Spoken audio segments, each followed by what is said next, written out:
हम स्टार्ट कर रहे हैं रे ऑप्टिक्स। ठीक है, तो सबसे पहला पॉइंट यहाँ पे है कि एक मीडियम से अगर दूसरे मीडियम के अंदर जा रहे हैं तो ऐसा तो नहीं ना होता कि अगर रेड लाइट भेजी हमने तो वो रेड से ब्लू में कन्वर्ट हो जाए। ऐसा तो नहीं होता ना, रेड की रेड ही रहती है तो मतलब उसकी फ्रीक्वेंसी सेम रहती है। बस स्पीड वेरी करती है depending on the value of refractive index of that medium. और जो speed of light in medium है equals to c by mu होता है। ठीक है, इसलिए सबसे मैक्सिमम जो स्पीड है वो लाइट की है वैक्यूम के अंदर 3 × 10⁻8 मीटर पर सेकेंड। और बाकी सब में कमी होती है क्योंकि 3 × 10⁻8 से डिवाइड कर देते हैं ना म्यू को।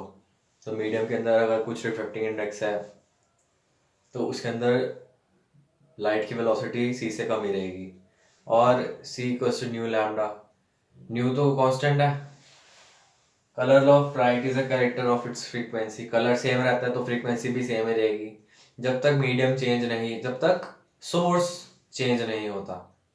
ठीक है, मीडियम चेंज होने पर फ्रीक्वेंसी सेम रहेगी, रेड थी यहाँ पर और यहाँ पे भी रेड ही रहेगी। म्यू सोर्स पे डिपेंड करता है, तो जो इंडिपेंडेंट क्वांटिटी है वो फ्रीक्वेंसी ही रहेगी हमेशा। कैसा भी क्वेश्चन है घुमा फिरा के, जो फ्रीक्वेंसी है वो हमेशा इंडिपेंडेंट रहती है, मीडियम से इंडिपेंडेंट रहती है, only depends on source. For a wave propagating in a medium, its frequency remains independent of other properties. ठीक है, अब लॉ ऑफ रिफ्लेक्शन देख लेते हैं। तो फर्स्ट लॉ में इंसिडेंट, नॉर्मल और refraction lies in same plane, या एंगल ऑफ इंसिडेंस नॉर्मल और angle of refraction lies in same plane. ठीक है, सेकेंड लॉ में angle incidence equals to angle of reflection. अब जब रिफ्लेक्शन हो रहा है फ्रॉम प्लेन मिरर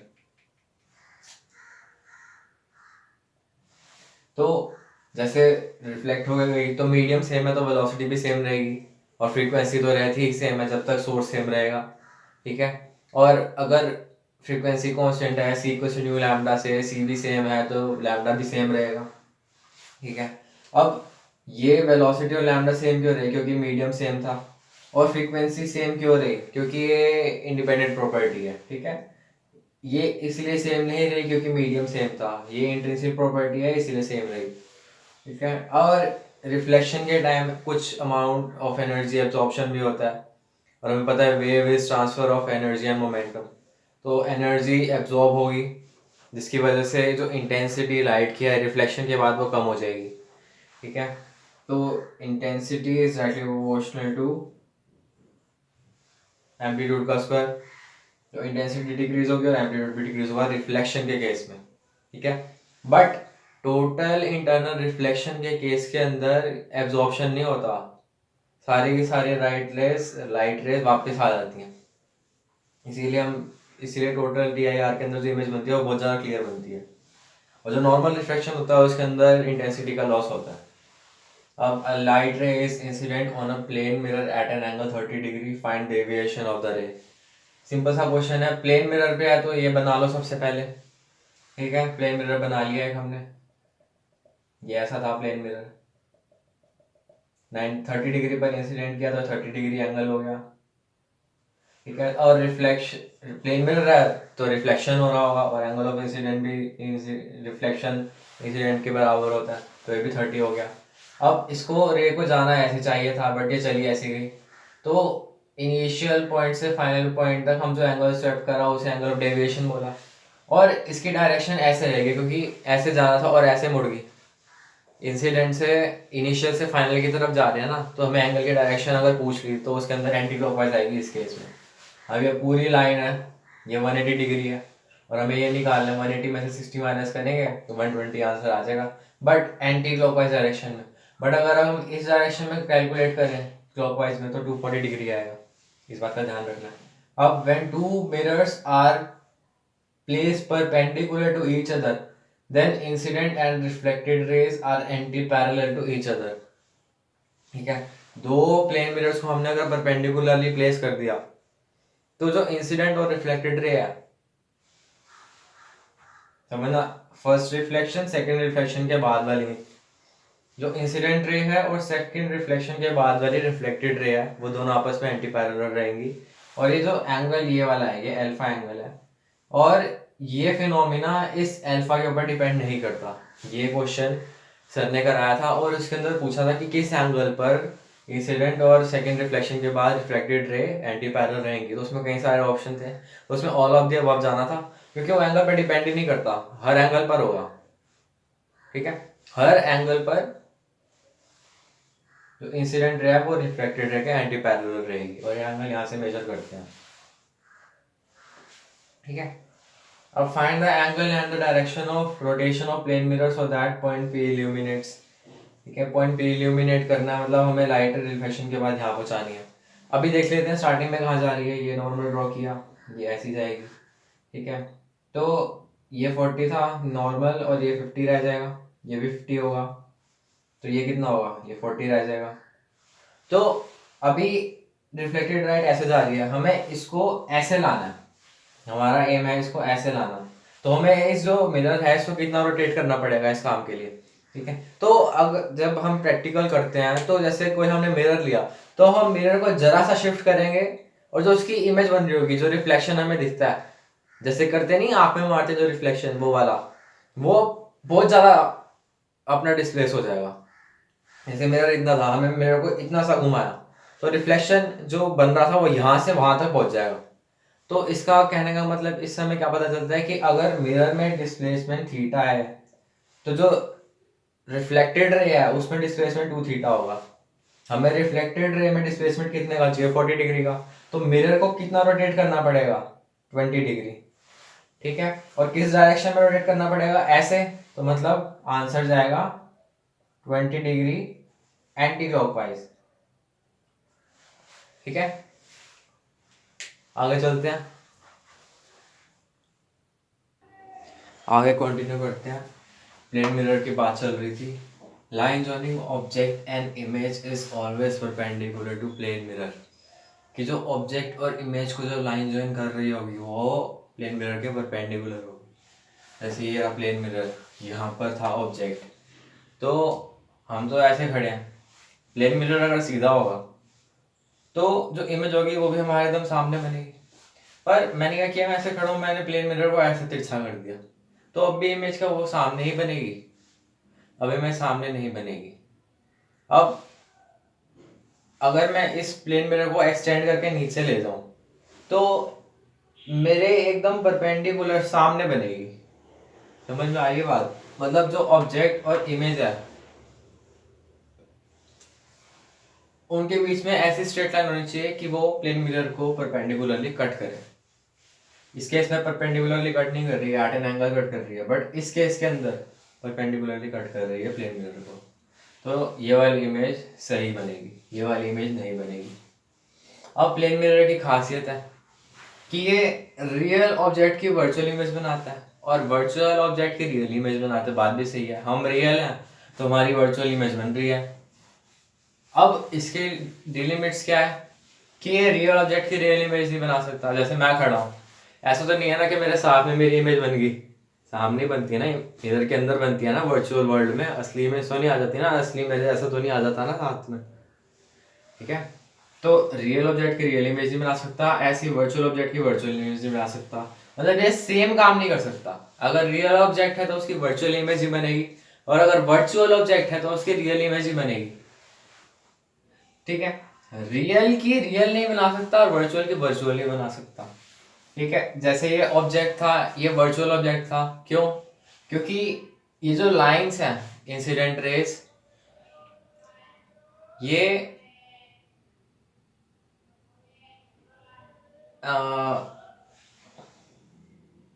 जो ऑब्जेक्ट बना रही है वो इमेज मिरर के पीछे बन रही है। ये जो इंसिडेंट लाइट है, ये जो ऑब्जेक्ट बना रही है वो इमेज के मिरर के पीछे बन रही है। ठीक है, तो मतलब जो ऑब्जेक्ट है वो वर्चुअल है, बट रिफ्लेक्शन के बाद कोइंसाइड भी कर रही है, तो वो जो वर्चुअल ऑब्जेक्ट थी उसकी रियल इमेज बन रही है। रियल मतलब मिरर के सामने, तो मतलब ये वर्चुअल ऑब्जेक्ट की रियल इमेज बना सकता है। अब एक पॉइंट यहाँ पे लिखा हुआ है, plane mirror can form real image, बिल्कुल सही, ये स्टेटमेंट बिल्कुल सही है। अब अगर आ जाए कि plane mirror can form real image, तो आंसर सही जाएगा, बना सकता है। बट अगर कंडीशन आ गई तो उसके अंदर ये बोलेंगे but can not form real image of real objects, real image बना सकता है बट सिर्फ और सिर्फ वर्चुअल ऑब्जेक्ट्स की, रियल इमेज रियल ऑब्जेक्ट की नहीं बना सकता। तो ये हमने देख लिया, ये पॉइंट देख लिया, ये देख लिया, ये देख लिया। अब इस पॉइंट पे आ जाते हैं। When mirrors are parallel to each other image formed by them are as follows. ठीक है, अगर दो प्लेन मिरर्स हैं वो आपस में परपेंडिकुलरली प्लेस कर दिए हैं, तो इसके अंदर क्वेश्चन किस टाइप से बनता है, और इस टाइप में क्वेश्चन पूछेगा कि जो इमेज बन रही है उसका डिस्टेंस बता दो। ऐसे टाइप के क्वेश्चंस में हमारा एम क्या होता है, to find out the distance of the image, कि जो मिरर फर्स्ट की जो थर्ड इमेज है उसका डिस्टेंस बताओ। अब यहाँ तो वो M1 से पूछ लेगा या तो M2 से पूछ लेगा, ठीक है ना। तो पहले M1 मिरर ये रहा, M2 मिरर ये रहा। M1 से ऑब्जेक्ट की जो डिस्टेंस है वो 5 सेंटीमीटर है, M2 से ऑब्जेक्ट की डिस्टेंस 15 सेंटीमीटर है। तो जिनकी जो फर्स्ट इमेज बनेगी M1 की, वो M1 से 5 सेंटीमीटर दूर होगी। क्यों? क्योंकि मान लो ये है, तो यहाँ पर इमेज बन जाएगी ना 5 सेंटीमीटर पे, और ये M1 ने बनाई है, ये M1 की इमेज बन रही है, ठीक है, इमेजेस बन रही हैं, और M1 से ही डिस्टेंस ले रहे हैं। अगर पूछ लेता कि M1 की जो फर्स्ट इमेज है उसका डिस्टेंस बताओ M2 से, तो वो 20 + 5 हो जाता, 25। बट अगर वो सिर्फ M2 की पूछता तो वो 15 रहता। आइए बात समझ में। तो हमें पहले ये कर लेना है, फिर जो जैसा क्वेश्चन डिमांड कर रहा है वैसे आंसर दे देना है। M1 की इमेजेस बना लो, M2 की इमेजेस बना लो, ठीक है। 5 सेंटीमीटर था, 15 सेंटीमीटर था। अब इनको क्रॉस में ऐड करना है। कितना ऐड करना है? दोनों मिरर्स के बीच में जितना भी डिस्टेंस है उसको ऐड कर देना है दोनों तरफ, ठीक है। तो 5 में 20 ऐड किया तो 25 आ गया, क्रॉस में ऐड करना है। और 15 में 20 ऐड किया तो हमें 35 आ गया। तो ये जो I2 है ये सेकेंड इमेज है फॉर्म्ड बाय M2, और वो जो सेकेंड इमेज 35 सेंटीमीटर आया है डिस्टेंस M1 से ही आया, ठीक है। और जो M2 की सेकेंड इमेज है उसका डिस्टेंस है 25 सेंटीमीटर फ्रॉम M2। और अगर M1 से पूछेगा तो M2 की जो इमेज है वो इसी तरफ बनेगी। तो M2 से तो उसका डिस्टेंस 25 है सेकेंड इमेज का, बट अगर M1 से उसका डिस्टेंस पूछ जाए तो 25 + 20 ऐड करना पड़ेगा, ठीक है। तो ये फंडा है, और जितने नंबर की इमेज पूछ रखी है, ठीक है, उतने आगे क्रॉस करते जाओ, हमारे पास आंसर आ जाएगा। अब जैसे स्टेटमेंट लिखी हुई है, the distance of third image formed bye M1 from M1। अब ये I3 है, ये 45 सेंटीमीटर क्या है, ये distance of image formed bye M1 from M1। M1 की इमेज इस तरह बन रही होगी, और जो मान लो इस तरह बन रही है थर्ड इमेज 45 सेंटीमीटर में, और ये डिस्टेंस 45 रहेगा। और ये डिस्टेंस किससे हमने मेजर किया? M1 से मेजर किया, ठीक है। आगे चलते हैं। When two mirrors are inclined and an angle theta from each other, ठीक है।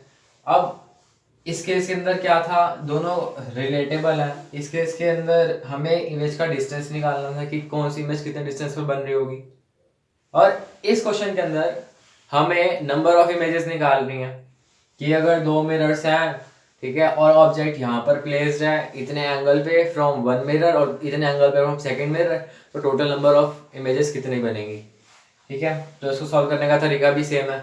M1 लिख लो, M2 लिख लो। ऑब्जेक्ट का M1 से एंगल कितना है? 60 डिग्री, 60 डिग्री आ गया। M2 से एंगल कितना है? 40 डिग्री, ठीक है। क्रॉस में उनके बीच के जितना भी एंगल है उसको ऐड करते जाओ। जैसे यहाँ पे इनके बीच के डिस्टेंस को ऐड किया था क्रॉस में, तो उतनी इमेजेस बनती जाएंगी। ये I1 है, ये I2 है, बट इसके अंदर ये वो नहीं पूछता कि I1 I2 का एंगल कितना होगा, ठीक है। वो ये पूछा नंबर ऑफ इमेजेस कितना है, तो ये हमारा सिग्निफिकेंस कुछ नहीं रह जाता इस केस में। तो ये एक इमेज बन गई, ये सेकंड इमेज बन गई, ठीक है, ये थर्ड इमेज बन गई, ये फोर्थ इमेज बन गई। अब इसके अंदर दो इंपॉर्टेंट पॉइंट्स ये हैं कि if sum is 360 then both images coincides. अभी इस केस के अंदर हम इन दोनों को अलग अलग इमेजेस मानते हैं, बट अगर इन तीनों का सम, ये वाला फिगर और जो 100 इनके बीच का एंगल है, दोनों मिरर्स के बीच का एंगल है, उन सबको ऐड करने में अगर 360 आ रहा है तो ये दोनों इमेजेस कोइंसाइड कर जाएंगी और हम इस दोनों इमेजेस को एक ही कंसिडर करेंगे। बट फिलहाल ये जो सम है ये 300 है और 360 नहीं है, इसीलिए अलग अलग इमेजेस रहेंगी। और सेकंड पॉइंट ये है कि 180 या 180 से ऊपर का एंगल नहीं लेना है, ठीक है। डू नॉट टेक एंगल 180 और अबव। जैसे यहाँ पे 260 240 है तो इनको हम कंसिडर नहीं करेंगे, ये इमेजेस नहीं बनेगी। इसके अंदर 1 2 3 4 इमेजेस बन रही हैं, ये तो भाई साहब पक्का है ही। और इनका सम देख लो, 360 नहीं है तो मतलब ये भी अलग अलग इमेजेस है, तो 4 इमेजेस आ गई। अब सेकंड क्वेश्चन यही है, ऐसा ही है। इसके अंदर 30 60 90 दोनों के बीच का एंगल है, ऐड किया तो ये एक इमेज ये हो गई, एक इमेज ये हो गई। अब इन तीनों का सम किया 120, 150 और 90, तो आंसर 360 आ रहा था। तो मतलब ये इमेज कोइंसाइड कर रही है। तो ये दो इमेज नहीं है, एक ही दो इमेजेस, दोनों मिरर की इमेजेस एक ही पॉइंट पर बनेगी, तो हमें एक ही दिखेगी वो। आ रही बात समझ? तो उसे एक ही मानेंगे, एक, दो और ये तीन। अब यहाँ पे चार नहीं होंगी, तो यहाँ पे नंबर ऑफ इमेजेस 3 आ जाएगा। आगे चलते हैं, concept of minimum height of the plane mirror. ठीक है, the minimum height of the mirror required by a man of height h to see his full image is h/2। अगर मेरी height h है तो मुझे अपनी पूरी इमेज देखने के लिए h/2 हाइट का मिरर लगेगा। ठीक है, और उसकी पोजीशन कैसी होनी चाहिए? आइज और हेड के बीच में उसका टॉप होना चाहिए, और आइज और पैरों के बीच में मिडल में उसका बेस होना चाहिए। ठीक है, तो आईज और हेड के बीच में ज़्यादा कुछ गैप नहीं है, तो हम हाइट ऑफ मैन यहाँ से ले लेंगे। और यहाँ का आईज और हेड के बीच में ज़्यादा गैप नहीं है, तो हम यहाँ की बजाय हाइट से h/2 पूरी हाइट ले लेंगे। तो मतलब h और h/2, मेरी जो h/2 हाइट है उसके बीच का होना चाहिए वो, उसके बीच का। ठीक है, तो टॉप कहाँ पे होना चाहिए? बिटवीन हेड एंड आइज, और बॉटम का होना चाहिए बिटवीन आइज एंड फुट। तो हेड और आइज को हमने हेड ही मान लिया, तो मतलब हाइट ऑफ मैन, और आइज और फुट को हमने हेड और फुट ही मान लिया। तो हेड और फुट के बीच की हाइट मतलब h/2, मतलब अगर ये आदमी खड़ा है तो यहाँ पर होना चाहिए और यहाँ पर होना चाहिए, ये होनी चाहिए इमेज की मिरर की पोजीशन h और h/2 के बीच में। ठीक है,